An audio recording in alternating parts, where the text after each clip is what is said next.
खुद को ऐसे ऐसे टाइटल देने लगे कि नर्क, स्वर्ग और धरती का राजा हूं मैं। भले ही इनके पास इतनी पावर थी नहीं। हेलो दोस्तों, इस वीडियो में हम बात करेंगे क्लास 7th की हिस्ट्री टेक्स्ट बुक का chapter number 2, new kings and kingdom. तो ये चैप्टर जो है बुक के अकॉर्डिंगली 6 पार्ट्स में डिवाइडेड है। Introduction, the emergence of new dynasties, administration in the kingdoms, prashastis and land grants, warfare for wealth, a closer look of the Cholas. और चोलास के बारे में थोड़ा सा ज्यादा एलेबोरेट किया गया है इन 4 पार्ट के द्वारा। तो स्टार्ट करते हैं इंट्रोडक्शन के साथ। चैप्टर के स्टार्ट में हमें एक मैप गिवन है जो कि बताता है कि ये जो 6 रूलर डायनेस्टीज थी, इन्होंने इंडिया के किन किन हिस्सों पे कहाँ कहाँ राज किया। इनके राज करने का जो पीरियड है वो है 7th से लेके 12th सेंचुरी तक, यानी ईयर 601 से लेके 1200 ईयर तक का। पहला जो है गुर्जर प्रतिहार डायनेस्टी। ये जो लोग थे, यहाँ पे देखिए नॉर्थ इंडिया में इन्होंने यहाँ पे राज किया। उसके बाद थे राष्ट्रकूट जो कि यहाँ पे महाराष्ट्र के आसपास। पलास जो थे वो यहाँ पे हमें दिख रहा है बांग्लादेश का जो एरिया है या फिर वेस्ट बंगाल के एरिया के साइड। फिर था चोलास। चोलास ने यहाँ पे साउथ में तमिलनाडु का जो एरिया है उसके आसपास राज किया। फिर चाहमनाज या फिर जो आजकल चौहान कहलाते हैं, उन्होंने यहाँ पे राजस्थान में राज किया। तो ये मैप जो बताता है कि dynasties that ruled different regions over Indian subcontinent. Indian subcontinent का मतलब है मैं कि किसी भी बड़े कॉन्टिनेंट का अगर हम एक छोटा सा हिस्सा लेके बात कर रहे होते हैं तो हम उसे सब कॉन्टिनेंट कहते हैं। जैसे एशिया का पार्ट है इंडिया, वैसे एशिया कॉन्टिनेंट का कुछ हिस्सा लेते तो हम उसे सब कॉन्टिनेंट कहेंगे। उस समय भारत जो था वो एक देश के नाम से नहीं जाना जाता था, इसलिए हम इसे इंडियन सब कॉन्टिनेंट कह रहे हैं अभी के लिए। तो ये था इंट्रोडक्शन। इसके बाद हम देखेंगे इमर्जेंस ऑफ न्यू डायनेस्टी। तो जैसे ये चैप्टर डिवाइडेड है पार्ट्स में, पहला हमने इंट्रोडक्शन देख लिया, अब है emergence of new dynasty. 7th century तक एक सिस्टम चलता था हमारे इंडिया में कि जो राजा लोग थे वो सारा काम तो खुद कर नहीं सकते थे। तो उन्होंने क्या किया ना, उनके रीजन में जितने भी बड़े बड़े जमींदार लोग थे या फिर जो भी लैंडलॉर्ड थे बड़े बड़े, उनसे वो कुछ ना कुछ अपना काम करवाते थे। तो उनको हम कहते थे सामंताज। इंग्लिश में सामंताज लिखा हुआ है, एक्चुअल हिंदी में हम सामंत कहते हैं उन्हें। तो सामंत जो लोग थे वो राजा जिस एरिया पे रूल करता था वहां के बड़े बड़े जमींदार थे। तो सामंत लोगों का काम क्या था कि राजाओं को गिफ्ट देते थे और उन्हें मिलिट्री सपोर्ट प्रोवाइड कराते थे। सामंत लोगों का क्या था, वो लोगों के साथ उनकी जान पहचान अच्छी थी और वो लोग राजाओं के लिए उनकी सेना में भर्ती करवाते थे, उनके लिए मिलिट्री सपोर्ट लाते थे। और बदले में सामंत लोगों को क्या मिलता था, जो राजा लोग थे वो उन्हें पावर और वेल्थ देते थे, धन दौलत देते थे, उन्हें अथॉरिटी देते थे कि वो राजा के नाम पे कुछ काम कर सके, पावर मिलती थी उन्हें। तो ऐसे ऐसे सिस्टम चलता गया 7th सेंचुरी तक। अब 7th सेंचुरी में क्या हुआ ना, जैसे ये सिस्टम चल रहा था तो सामंत लोग खुद भी बहुत पावरफुल हो गए। पावरफुल मत इन द सेंस कि उनके पास बहुत ज्यादा धन दौलत हो गई, मिलिट्री तो उनके पास थी ही। तो हुआ क्या ना, सामंत लोगों ने राजाओं को हराना शुरू कर दिया। उन्होंने अपने ही राजाओं को धोखा देके उनसे उनकी शासन छीनी। इस तरह का जो एक एग्जाम्पल है हमारी बुक में गिवन है, 4 एग्जाम्पल हमारी बुक में गिवन है। पहला था 8th सेंचुरी में राष्ट्रकूट जो डायनेस्टी थी, उनके लीडर थे दंती दुर्गा। दंती दुर्गा जी ने क्या किया, चालुक्य राजा थे कर्नाटक के, उसको ओवरथ्रो कर दिया, यानी उनको उनके राजगद्दी से हटा दिया और खुद राज करने लग गए। इसी तरह से कदम कम्युनिटी के जो लीडर थे मयूराशर्मन, उन्होंने कर्नाटका में राज किया। पहले तो वो ब्राह्मण थे लेकिन उन्होंने अपना ब्राह्मण वाला कामकाज छोड़कर राजपाट संभाल लिया। उसी तरह राजस्थान में अगर हम देखते हैं तो वहां पे भी ब्राह्मण थे, गुर्जर प्रतिहार। उन्होंने भी अपना ब्राह्मण वाला काम जो था, जो यज्ञ करवाते हैं, पूजा पाठ करवाते हैं, राजाओं के लिए अलग अलग यज्ञ करवाते हैं, वो वाला उन्होंने काम छोड़कर राजपाट संभालने की कोशिश की। Both of them gave up there traditional professions, जो कि ब्राह्मण थे, एंड टुक टू आर्म्स। उन्होंने अपने हाथों में हथियार ले लिए और सक्सेसफुली एस्टैब्लिश किया अपने किंगडम। इसके बाद का जो पार्ट है इस चैप्टर में, जो थर्ड पार्ट है, एडमिनिस्ट्रेशन इन द किंगडम्स। जो सामंत लोग थे उन्होंने अपने अपने राजाओं को गिराया और खुद राजा बन गए। पर इन्होंने राज्य किस तरह से किया, तो इन्होंने सबसे पहला काम क्या किया कि अपने लिए बड़े बड़े टाइटल्स दे दिए, खुद को ही बड़ा चढ़ा कर बताने लगे। ये जैसे कि महाराजा अधिराज का मतलब है राजाओं का राजा। एक और टाइटल उन्होंने खुद को दिया त्रिभुवना चक्रवर्ती, इसका मतलब 3 लोगों का राजा। खुद को ऐसे ऐसे टाइटल देने लगे कि नर्क, स्वर्ग और धरती का राजा हूं मैं। भले ही इनके पास इतनी पावर थी नहीं, एक्चुअल में ये लोग पावर किसके साथ शेयर करते थे, अपना काम किससे करवाते थे, उनके खुद के जो सामंत थे, उनके खुद के जो रीजन के बड़े बड़े लैंडलॉर्ड्स थे, उनसे अपना काम करवाते थे। Association of peasants. पीजेंट क्या होता है, एक छोटा किसान होता है। तो बहुत सारे जब किसान मिल जाते हैं तो उनकी एक एसोसिएशन बनती है। उन एसोसिएशन का जो लीडर होता है वो भी राजा के अंडर काम करता है, तो उनसे काम करवाते थे। फिर वो किससे काम करवाते थे, association of traders. Association of trader का मतलब है जो भी राजा के राज्य में बिजनेस होता है, बिजनेस का जो मालिक होता है, बहुत सारे ऐसे मालिक मिलके एक एसोसिएशन बनाते हैं और उनका जो लीडर होता है वो भी राजा के साथ काम करता है, राजा के कहे जाने पे ऑर्डर्स देता है अपने एसोसिएशन के मेंबर्स को। उसके बाद ब्राह्मण जो लोग थे, ब्राह्मण लोगों के साथ भी राजा अपनी पावर को शेयर करता था, के साथ भी पावर शेयर करता था। ये पहला पार्ट है। इस पार्ट का सब पार्ट है पहला तो ये। उसके बाद अब ये लोग राजा बन गए तो इन्हें रिसोर्सेज की जरूरत थी अपने राज्य को चलाने के लिए।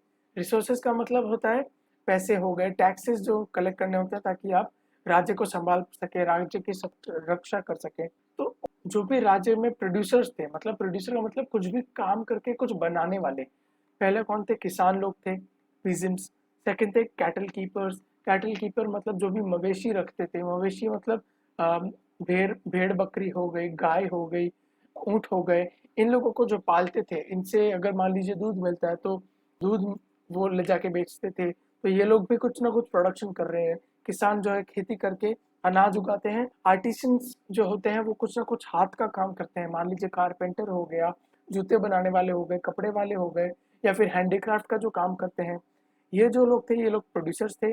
अब ये लोग काम कहाँ करते थे? ये काम तो किसी जमीन पे ही करते थे, तो उनको उस जमीन पे काम करने के लिए भाड़ा देना पड़ता था। और ये भाड़ा किसके पास जाता था? सरकार के पास जाता था। ये क्या करते थे? Gave a part of what they produce. ये जो कुछ भी बनाते थे उसका एक छोटा सा हिस्सा लेके एज अ भाड़ा, एज अ रेंट लैंडलॉर्ड को देते थे। लैंडलॉर्ड यानी उस समय का जमींदार। अब जो जमींदार है अपनी कमीशन काट के बाकी राजा को देता था। अब इसके लिए राजा ने किन किन लोगों को काम पे लगाया ये टैक्स कलेक्ट करने के लिए? ऐसे लोग जो कि राजा के करीब थे, राजा के रिलेटिव्स आते थे, या फिर उस जहाँ पे राजा राज करते थे उधर के इन्फ्लुएंशियल पीपल, मतलब पॉपुलर लोग जो कि अमीर लोग हैं, उन लोगों को ये लोग काम पे लगाते थे कि आप हमारे लिए टैक्स कलेक्ट करके लाओ आम लोगों से। तो ज्यादातर ये कौन होते थे? The work of collecting the resources या फिर रेंट या रेवेन्यू कह लेंगे, was done by people close to the king, जो कि राजा के करीबी थे। और इनको भी काम कैसे मिलता था? मान लीजिए कोई इंसान है जो राजा का रिलेटिव है, या फिर राज्य में कोई अमीर आदमी है, तो अगर वो खुद मर जाता है तो उसके बेटे को ही वो काम मिल जाता था। तो भाई भतीजावाद भी उस समय बहुत ज्यादा चलन में था। इसके बाद एडमिनिस्ट्रेशन इन द किंगडम्स का थर्ड और लास्ट पार्ट है ये, कि जो भी रिसोर्सेज कलेक्ट होते थे, टैक्स जो राजा ने कलेक्ट किया उसका करते क्या थे? वो पहला क्या होता था? किंग्स एस्टेब्लिशमेंट, जहाँ पे भी राजा रहता है उसका रख रखाव, उसका मेंटेनेंस रखना। सेकंड था construction of temples and forts. जो भी राजा थे अपने राज्य में मंदिर बनवाते थे, किले बनवाते थे, ताकि जब राजा जब रहे ना तो भी लोग उसे याद रखें। और जो लास्ट काम था वो थे फाइटिंग वॉर्स। वो अपने राज्य को दूसरे राजाओं के अटैक से बचाते थे, और कभी कभी लड़ाई होने पर दूसरे राजाओं के रीजन को कैप्चर करने के लिए भी वो रिसोर्सेज यूज होते थे। जैसे कि मान लीजिए हमारे राज्य की रीजन है प्लेस ए, और प्लेस बी वाले राजा के साथ उनकी लड़ाई हो गई, तो ये दोनों लड़ेंगे और मान लीजिए प्लेस ए वाले राजा जीत जाते हैं, तो वो क्या करेंगे? जितनी भी दौलत है प्लेस बी के राजा के पास, वो सारी प्लेस ए वाले राजा के पास हो जाएगी।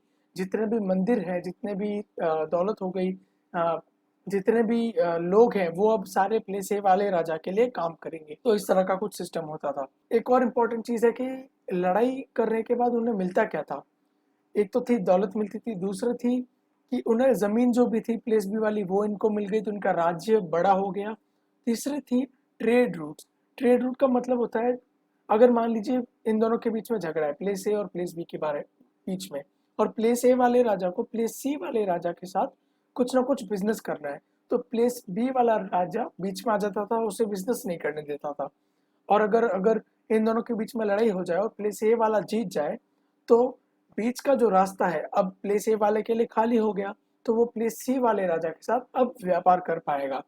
रीजन ए रीजन सी के साथ व्यापार कर पाएगा, क्योंकि बीच के जो जगह खाली हो गई, ट्रेडिंग रूट बन पाएगा। तो ये जो तीन चीज थी लड़ाई करने के रिवॉर्ड में उन्हें मिलती थी। इसके बाद जो पार्ट आता है वो है प्रशस्तीज एंड लैंड ग्रांट्स। प्रशस्ति का मतलब क्या होता है? तो राजा लोग क्या करते थे? अपना गुणगान करवाते थे ब्राह्मणों से। मतलब राजा कहते थे ब्राह्मणों को कि तुम पढ़े लिखे हो, हमारे बारे में दुनिया को बताओ। हमारे बारे में बताओ कि हम कितने कितने शक्तिशाली हैं, हमने कितना कुछ जीता है। और बड़ा चढ़ा के बताओ, भले ही सच ना हो, आप बड़ा चढ़ा के बताओ दुनिया को कि हमारे जाने के बाद भी दुनिया देखे कि ये राजा जो थे कितने महान थे।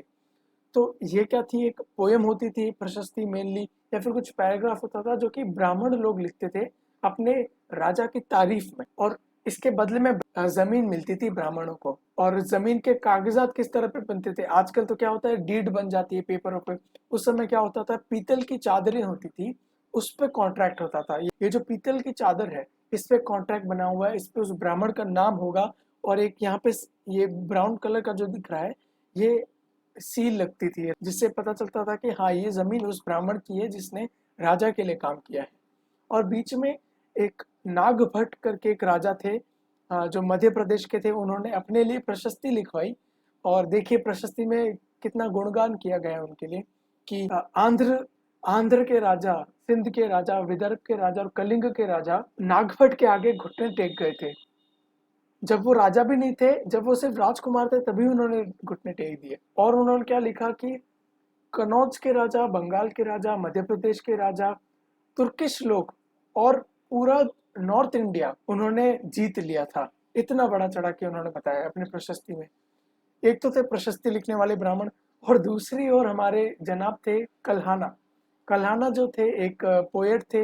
ये किस लिए मशहूर है कि इन्होंने एक संस्कृत में पोयम लिखी थी जिसमें उन्होंने बताया कि कश्मीर पर जो भी राज्य करते थे राजा, उन्होंने कितना गलत काम किया है, उन्होंने राज्य को अच्छे से नहीं संभाला है। उन्होंने प्रूफ बताया कि ये अपनी पोयम में लिखा कि मेरे पास ये दस्तावेज है, मेरे पास ये आई विटनेसेस है, यानी मेरे पास गवाह है कि उन्होंने कश्मीर पर कितना अत्याचार किया है। तो इस तरह के भी पोएट होते थे जो कि सच बताते थे कि राजा हमेशा अच्छा काम नहीं करते, कभी कभी वो लोग बुरा काम भी करते हैं, अच्छे से राज्य नहीं करते। तो ये था हमारा पार्ट, प्रशस्तिज एंड लैंड ग्रांट्स। इसके बाद आता है वॉरफेयर फॉर वेल्थ, मतलब लड़ाई झगड़े दौलत पाने के लिए। इसके भी मेनली 3 पार्ट है। बुक में जो है पैराग्राफ के पैराग्राफ दिए हुए हैं, और मैंने क्या किया है, इन पैराग्राफ्स को डिवाइड किया है ताकि हम इसे आसानी से समझ सकें, टुकड़ों में बांट के समझ सकें। इसके भी तीन तीन पार्ट्स हैं। आपसे रिक्वेस्ट करूंगा कि अगर आपने यहाँ तक वीडियो देख लिया है तो प्लीज़ इस वीडियो को लाइक ज़रूर कीजिए और सब्सक्राइब कीजिए। और अगर आपको ये एक्सप्लेनेशन अच्छा लग रहा है अभी तक तो अपने दोस्तों के साथ भी प्लीज़ शेयर कीजिए। स्टार्ट करते हैं पहले पार्ट के साथ। यहाँ पे क्या लिखा है कि जो अलग अलग रूलर्स थे, राजा थे, वो अपने रीजन पे तो राज करते ही थे, लेकिन इनमें इनके मन में क्या आता था कि हम पड़ोसी राज्य पे भी राज कर लें। उनके मन में आता था कि हम पूरी दुनिया जीत लें, या फिर अपने राज्य को छोड़ के और भी कुछ राज्य पे जीत हासिल कर लें। इस तरह का एक किस्सा जो है हमारे बुक में गिवन है कि गुर्जर प्रतिहर जो रूलर थे, फिर राष्ट्रकूट थे, और पाला डायनेस्टी के जो रूलर थे, इन तीनों के बीच में आपस में बनती नहीं थी। इन तीनों को एक जगह पे राज करने का बहुत शौक था, जो कि था सिटी ऑफ कन्नौज। कन्नौज नाम का एक शहर है जो कि यूपी में आता है आज के डेट में। इन्हें उस पे राज करना था, तो इन तीनों के बीच में लड़ाई चलती रहती थी।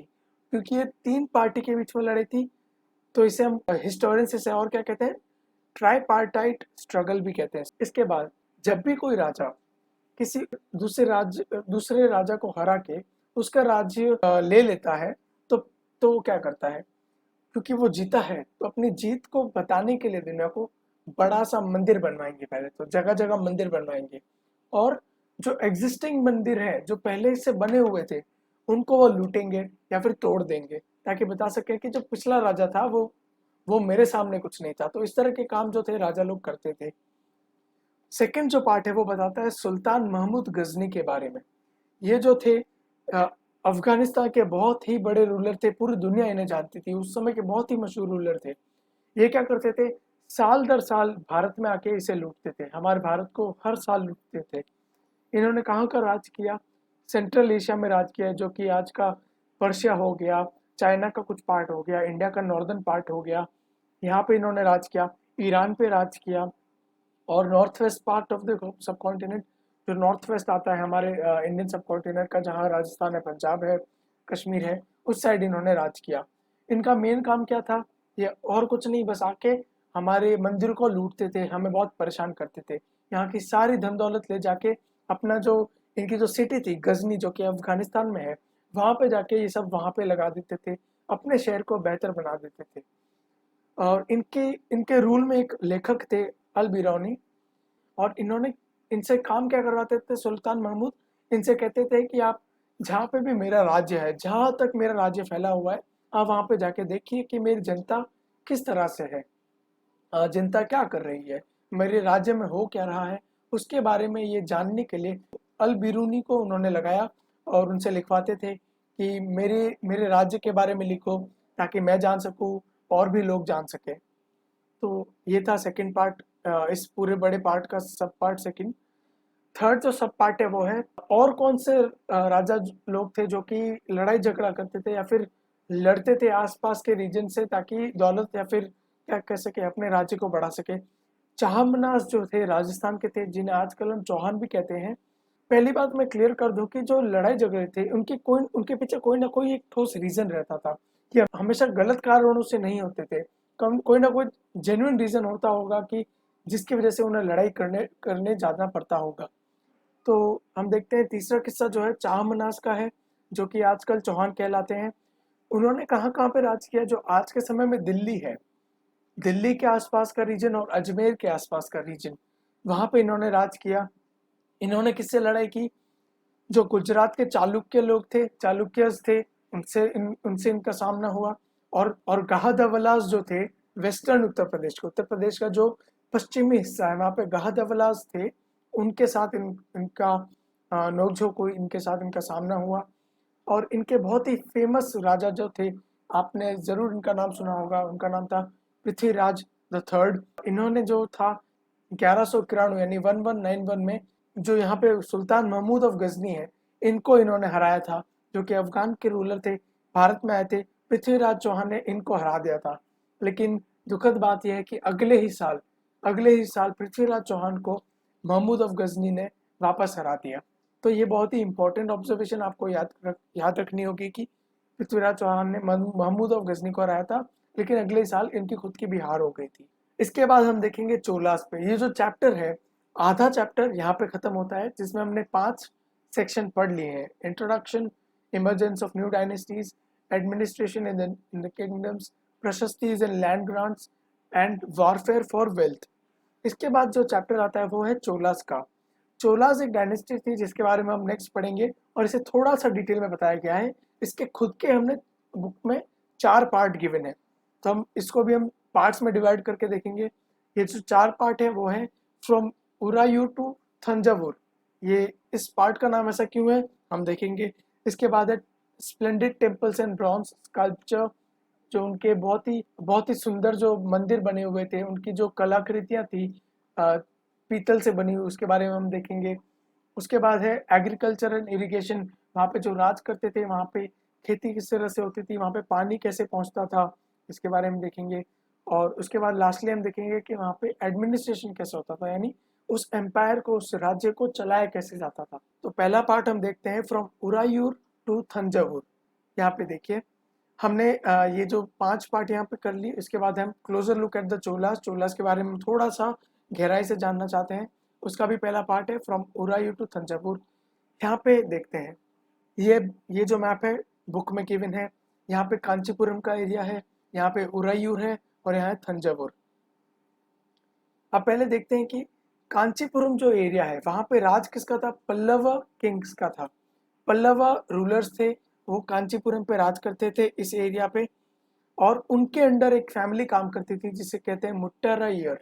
मुट्टरा अय्यर, माफ कीजिएगा अगर मेरा प्रोनाउंसिएशन अच्छे से नहीं हो पा रहा है, तो पढ़ाई के लिए हम अभी के लिए इसे लेके चलते हैं। मुट्टरा अय्यर जो फैमिली थी, वो कावेरी कावेरी एक नदी है जो साउथ इंडिया में चलती है, तमिलनाडु से निकलती है। उसका जो डेल्टा एरिया है, मतलब कावेरी नदी जो है जब बे ऑफ बंगाल में जाती है, उससे पहले काफी सारे हिस्सों में बढ़ जाती है। जैसे ये नदी आ रही है और ये आके बढ़ जाएगी ऐसे, तो उस जहाँ पे बढ़ जाती है उस एरिया को हम डेल्टा कहते हैं।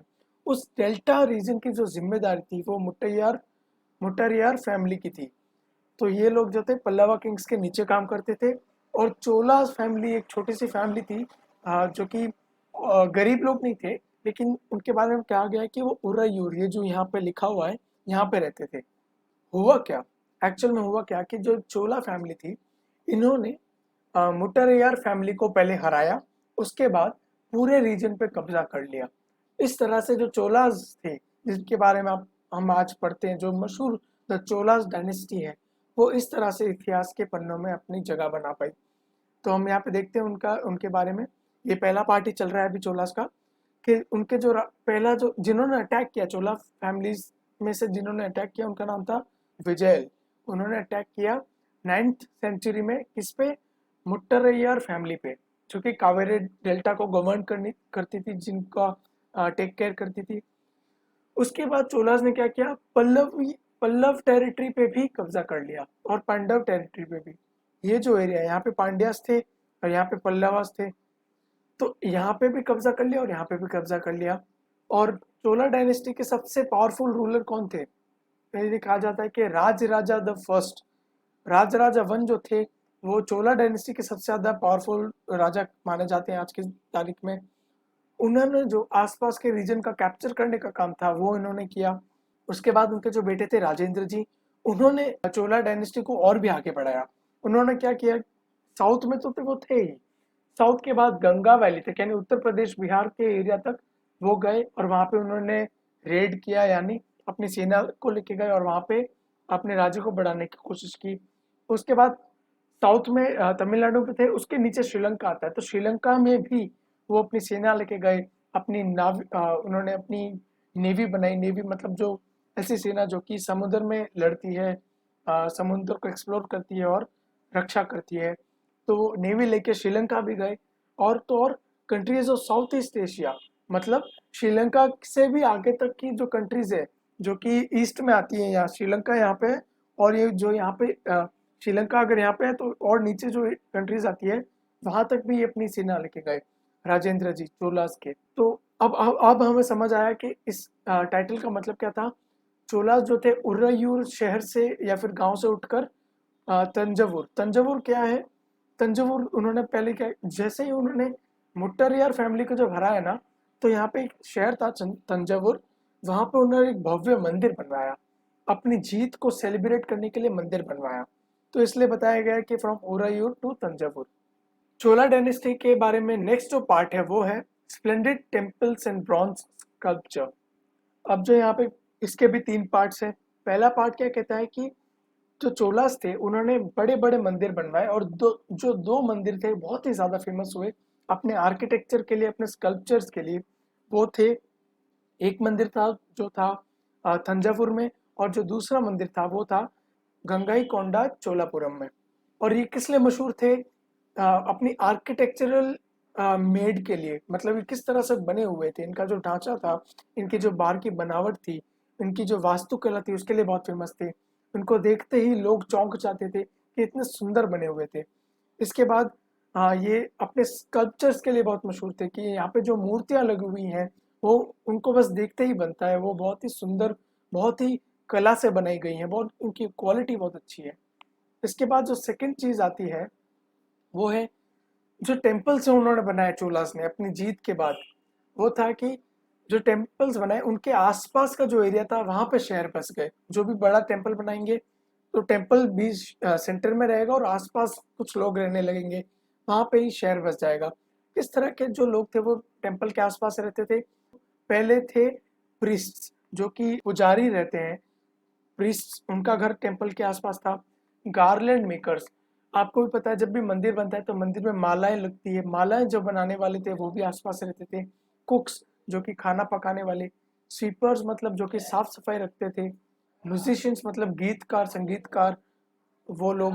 डांसर्स जो थे वो भी आसपास रहते थे। वो क्या करते थे, टेम्पल्स के आसपास रहने लगे। थर्ड पार्ट जो है उसमें है कि चोला डायनेस्टी की जो ब्रॉन्ज की इमेजेस है, इमेज का यहाँ पे मतलब है a representation of a person especially in the form of a sculpture। एक मूर्ति के रूप में अगर हम किसी इंसान को बताते हैं तो उसे हम इमेज भी कह सकते हैं इंग्लिश भाषा में। तो जो चोला डायनेस्टी की जो पीतल की जो मूर्तियां बनती थी वो पूरी दुनिया भर में मशहूर है। पूरी दुनिया भर में उनसे बढ़िया जो भी है मूर्तियां कोई नहीं बनाता था उस जमाने में, और आजकल भी चोला जो डायनेस्टी है अपनी पीतल की मूर्तियों के लिए बहुत ही ज्यादा मशहूर है। और ये मूर्तियां किन की होती थी? दीज वर ऑफ डायटीज, यानी देवी देवताओं की, और एंड द डिवोटीज मतलब जो भक्त लोग थे उनकी भी ये मूर्तियां बनाते थे। इसके बाद जो थर्ड पार्ट आता है वो है एग्रीकल्चर एंड इरिगेशन। चोलास के बारे में हम बात कर रहे हैं तो हमने अगर एक बार वापस पूरे चैप्टर को देख लें तो हमने पहले के 5 सेक्शंस पूरे कर लिए, उसके बाद हम last and final 6th section पे हैं। 6th सेक्शन को भी बुक ने 4 पार्ट में डिवाइड किया है। पहला पार्ट हमने कंप्लीट किया, सेकंड कंप्लीट किया, थर्ड पे है जो कि है एग्रीकल्चर एंड इरिगेशन। जो भी चोला डायनेस्टी थी वहाँ पे खेती का काम किस तरह से होता था, वहाँ पे पानी कैसे पहुँचता था। तो बुक ने बताया कि जो भी चोलास थे उनके पावर में आने का एक बहुत ही बड़ा रीजन था कि उनके जो वो जहाँ पर भी रहते थे वहाँ की खेती बहुत बढ़िया थी। खेती मतलब वहाँ पे क्रॉप्स बहुत अच्छे से उग पाते थे, वहाँ की ज़मीन जो थी बहुत ही उपजाऊ थी, उसकी वजह से खाने की कमी कभी रही नहीं। चावल खास तौर पे अच्छे से उग पाते थे, तो उसकी वजह से उनके पालन पोषण की कभी कमी नहीं रही। और ऐसा क्यों था? मेन रीज़न ये था कि चोला जो थे कावेरी डेल्टा के आसपास के रीजन से आते थे। जो डेल्टा होता है वहाँ पे नदी जो है जैसे बढ़ जाती है, अगर बढ़ने के बाद क्या होता है ना, जो पानी है नदी का वो आसपास की ज़मीन को बहुत ही उपजाऊ बना देता है। उपजाऊ बनाने का मतलब वहाँ पे क्रॉप्स बहुत आराम से उग पाते हैं। तो एग्रीकल्चर का जो है बहुत ही इम्पोर्टेंट पार्ट रहा है चोलास को पावर में आने का। अब होता क्या है ना, जब भी कभी नदी बहती है आपके एरिया के पास आसपास से, हो सकता है कभी किसी कारण से उसमें बाढ़ आ जाए, ज़्यादा बारिश हो जाए तो बाढ़ आ सकती है। तो कावेरी जो नदी है, जो चोलास जहाँ पे रहते थे वहाँ से कावेरी नदी निकलती थी और वहाँ पे कई बार बाढ़ बाढ़ आ जाती थी। तो होता क्या था, बाढ़ से बचने के लिए एम्बैंक्समेंट बना दिए जाते थे। नदी का जो किनारा है, नदी के किनारों पे दीवारें लगा दी जाती थी जहाँ पे लोग चल सके और पानी जो है वहां से बाहर ना निकल सके, तो एम्बैंक्समेंट बना दिए जाते थे। और कई बार क्योंकि पानी की जरूरत तो होती थी, अगर हम पूरी दीवार से ढक देंगे तो पानी कैसे लेंगे, तो उसके लिए कैनाल भी बनाया जाता था। कैनाल का मतलब है नदी को एक छोटा सा नदी में से एक छोटी सी लाइन खींच के पानी को थोड़ा डाइवर्ट करेंगे ताकि खेतों तक पहुंचाया जा सके, लोगों की जरूरतों को पूरा करने के लिए पानी को पहुंचाया जा सके, तो कनाल भी बनाया जाता था।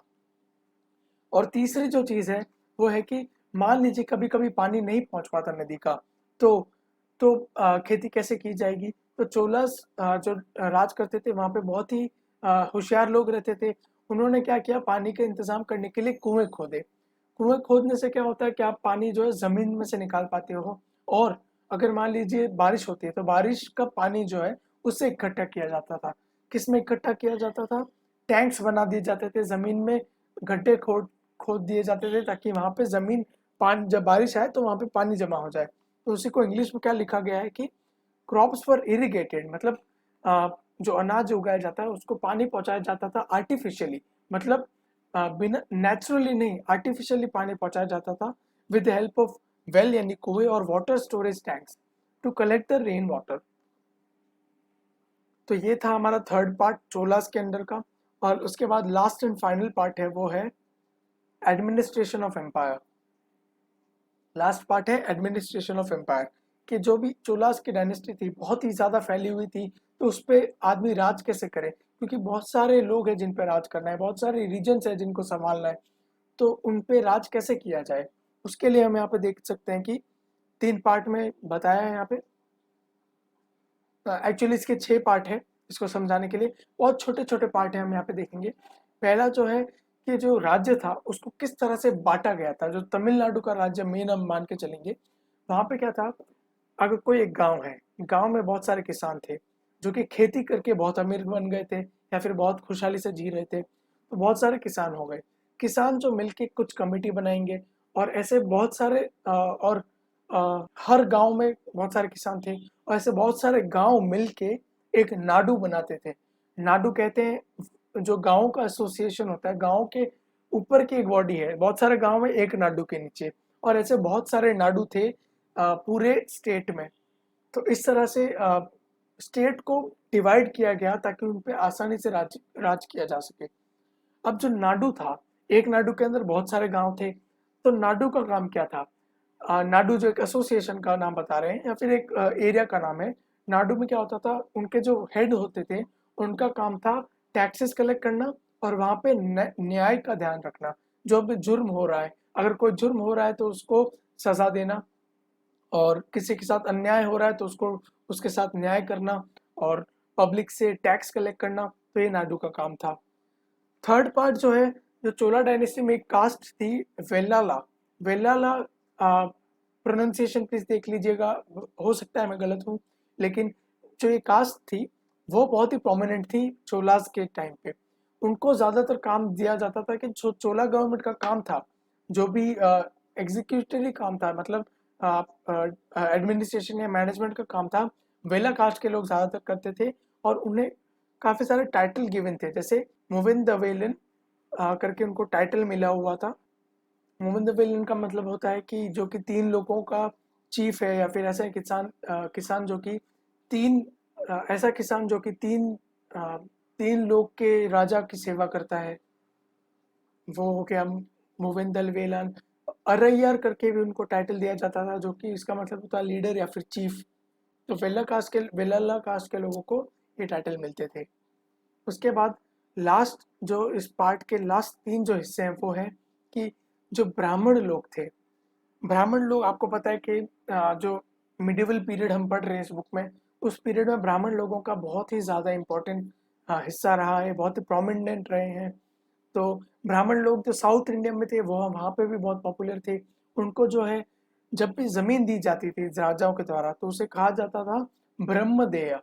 मतलब जब भी उनको whenever they received the land, this giving of land to ब्राह्मण was called ब्रह्मदेय। और जो भी लैंड का अलॉटमेंट था, जब भी जमीन दी जाती थी, इस प्रोसेस को देखा कौन करता था? सभा के लोग। जो भी ब्राह्मण के जमींदार थे, ब्राह्मण ब्राह्मण जमींदार थे बड़े बड़े, वो एक सभा बनाते थे, असेंबली बनाते थे, और उसी असेंबली के निगरानी में ये सब काम होता था ब्रह्मदेया का, जब भी जमीन अलॉट होती थी। और ट्रेडर्स जो कि बिजनेसमैन होते हैं, उनकी एसोसिएशन भी होती थी, और उसे कहा जाता था नगरम्स। नगरम कहा जाता था ट्रेडर्स के एसोसिएशन को। अब जब भी ये नगरम से सभा मिलती थी, मेनली जब सभा मिलती थी ऐसे लीडर्स की जो कि देख रेख करते हैं गवर्नमेंट के कामों का, तो उसमें होता क्या था? जो सभा थी वो भी कमिटीज में बटी हुई होती थी, और हर कमिटी का अपना एक काम होता था। जैसे यहाँ पे एग्जांपल जो बुक में दिया गया है वो है, अ, एक कमिटी जो है इरिगेशन का काम करेगी, यानी पानी से रिलेटेड जो भी चीजें हैं वो ये देखेगी। जो उस राज्य में बगीचे हैं उसको कौन संभालेगा, वो एक कमेटी देखेगी। मंदिर का रख रखाव, उस मंदिरों से जो भी धन दौलत आ रही है, जो भी चढ़ावा आ रहा है, उसका कौन ध्यान रखेगा, या फिर मंदिर का मेंटेनेंस कौन करेगा, वो भी एक कमेटी देखेगी। तो इस तरह से सभा का काम बटा हुआ होता था। और ये जो लास्ट पार्ट है उसमें क्या गिवन है कि जब भी सभा होती थी, उनकी मीटिंग होती थी, तो उन मीटिंग के डिसीजंस को रिकॉर्ड कहाँ करते थे? रिकॉर्ड करने के लिए वो यूज करते थे पत्थर। पत्थर पे वो लोग ठोक ठोक के लिखते थे कि इस मीटिंग में ये डिसीजंस लिए गए। और ये जो पत्थर थे ज्यादातर मंदिरों के बाहर चिपकाए जाते थे, रखे जाते थे, ताकि सब लोग इसे देख सकें कि सभा का डिसीजन जो है क्या लिया गया है। आजकल तो न्यूज़पेपर मिल जाता है, सोशल मीडिया है, लेकिन उस समय के ज़माने में लोगों को इन्फॉर्मेशन इंस्क्रिप्शन से ही मिलनी जाती थी। इंस्क्रिप्शन वही है जो कि पत्थरों की स्लैब पे अगर कुछ लिखा हुआ होता है तो उसे हम कहते हैं राइटिंग ऑन द स्टोन्स और इंस्क्रिप्शंस। तो ये चैप्टर यहाँ पे खत्म होता है, और इस चैप्टर की जो एक समरी है वो हम यहाँ पे देख सकते हैं कि जो भी इंपॉर्टेंट वर्ड्स चैप्टर में यूज किए गए हैं। इस चैप्टर में बहुत सारे वर्ड्स हैं जो कि यूज किए गए हैं। हमें सभी वर्ड को याद करने की जरूरत नहीं है, लेकिन एक बार हम इसको अपने साथ रख सकते हैं कि एक क्विक ग्लांस मिल जाए कि चैप्टर में किन किन इंपॉर्टेंट वर्ड्स का यूज किया गया है। तो हम यहाँ पे देख सकते हैं, इंट्रोडक्शन में कुछ है, सेकेंड पार्ट में, थर्ड पार्ट में, फोर्थ पार्ट में, फिफ्थ पार्ट में, और जो लास्ट 6 पार्ट है उसमें 4 सब पार्ट और हैं, उसमें भी बहुत सारी चीज़ें जो यूज़ की गई थी। उम्मीद करता हूँ आपको मेरे एक्सप्रेशन समझ आया होगा। और ये जो नोट्स हैं मैं आपको लिंक में बता दूंगा कि आप इन्हें कैसे एक्सेस कर सकते हैं। और मैं मिलता हूँ आपसे दूसरे वीडियो में। धन्यवाद।